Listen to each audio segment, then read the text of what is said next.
এর স্থান আমাদের ইতিহাসের কোথায়?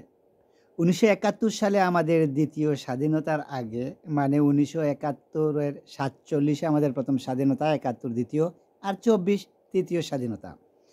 এবং ১৯৭১ এর এই দ্বিতীয় স্বাধীনতার আগে এবং পরে শেখ মুজিবের রাজনীতির জীবন পর্যালোচনা করলে আমরা একটি ইন্টারেস্টিং বৈপরীত্য দেখতে পাই।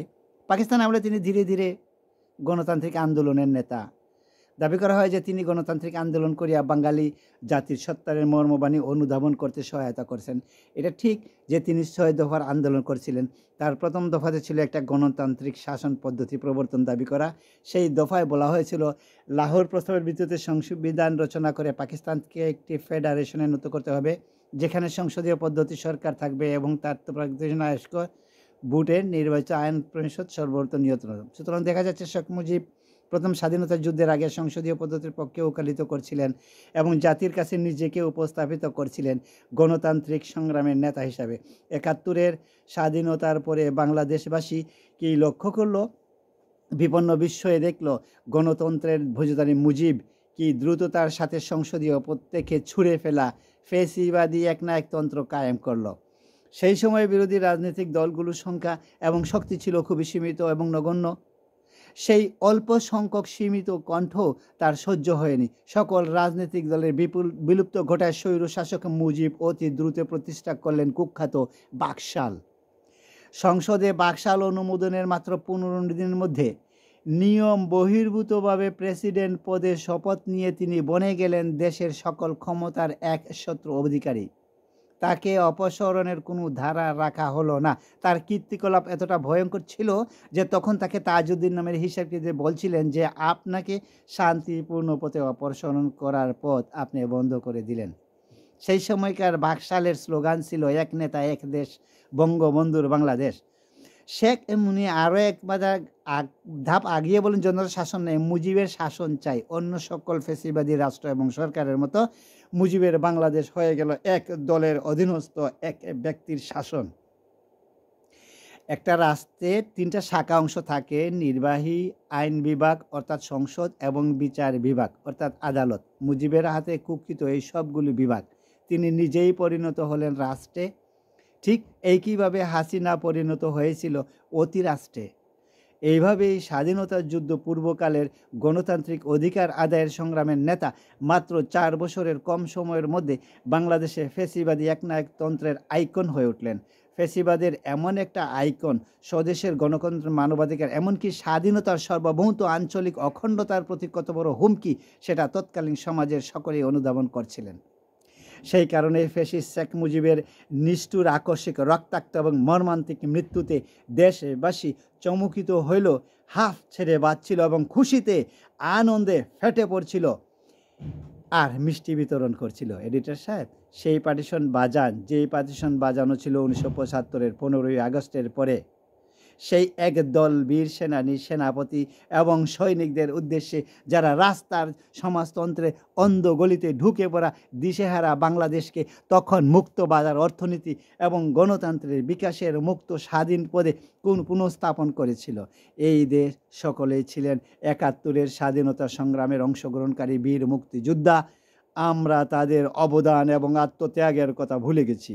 ওই সকল বীরকে সঠিকভাবে মূল্যায়ন ও শ্রদ্ধা করতে ব্যর্থ হয়েছে বলেই এই প্রিয় স্বদেশ এখনও দুর্গতি থেকে বেয়ে আসতে পারেনি। ১৫ই আগস্ট ছিল একটা বিপ্লব, যেই বিপ্লবের অনায়াসে যে কেই দিল না, কিন্তু জনতা সেই বিপ্লবের নায়কদেরকে অভিযুক্ত করেছিল রাজপথে উচ্ছ্বাস করে উল্লাস করে বাংলাদেশের ইতিহাসের নায়করা হলো।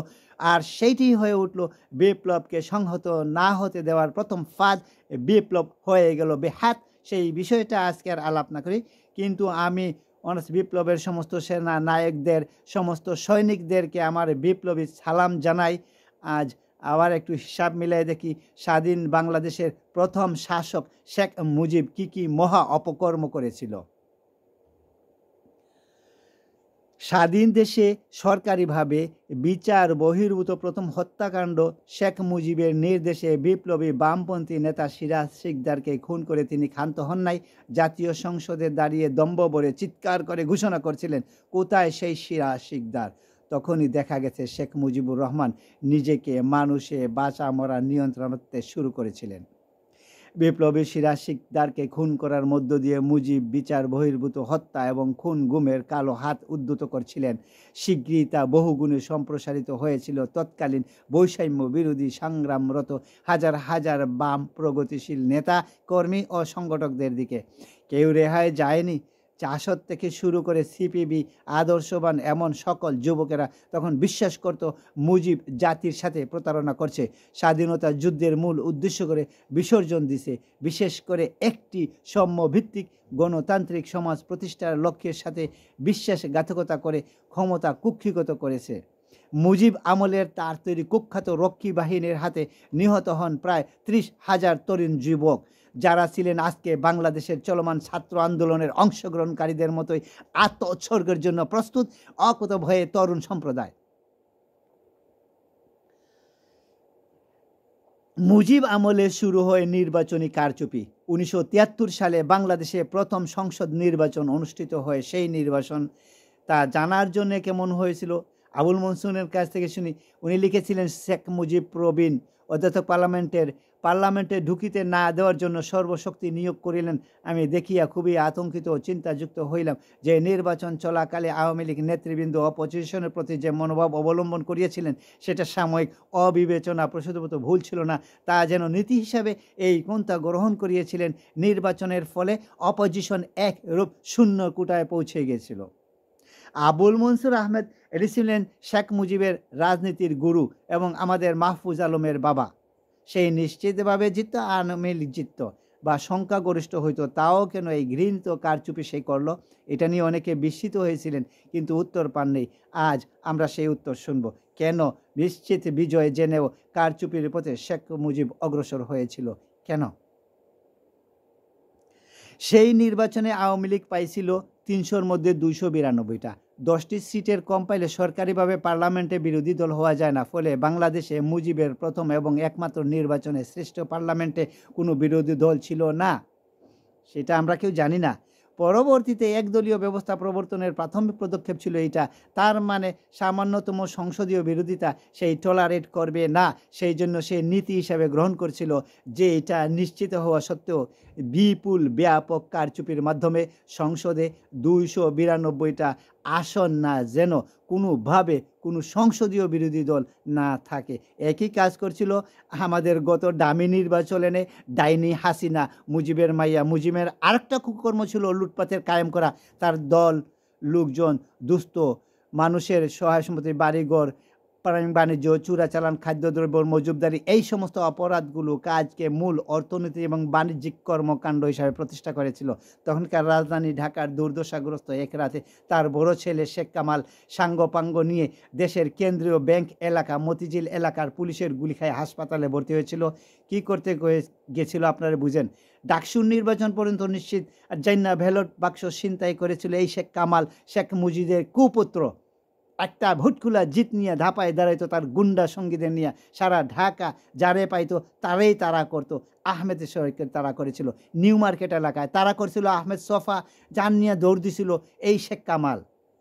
শেখ মুজিব গোপালগঞ্জ থেকে আসা সামন্ত প্রভুর মতো করে দেশ চালাইতে চাইছিল। তিনি হয়তো নিজেকে গোপালগঞ্জের রাজবংশের প্রতিদ্বন্দ্বী মুসলিম শাসক মনে করতেন। এমনই ছিল তার জ্ঞান গরিমার সর্বস্তর। কোনো লেখাপড়া জানতো না, কিচ্ছু জানতো না। তার সাথে জেল খাটছে এরকম একজন কথা বলছে ওই মূলধারা 71-এর লেখক।